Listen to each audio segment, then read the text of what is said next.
Japanese company Nidec Subic Philippines Corporation is eyeing a new project worth 4 billion pesos inside the Subic Techno Park that will generate 3,400 job opportunities for skilled workers at the Subic Bay Freeport zone. SBMA Chairman and Administrator Rolen C. Paulino was recently given a tour by Nidec Subic officials at their manufacturing facility, presenting their plans to create another facility that will produce a new product called Flexwave, a middle-sized speed reducer for robots.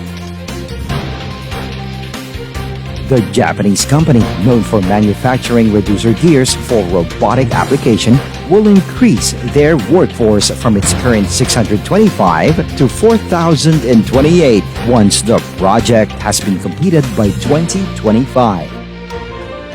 The increase in number of skilled workers is to provide the company the manpower needed to produce 350,000 Flexwaves annually that will be exported to the USA, Europe, Japan, Korea, China, India, and Brazil.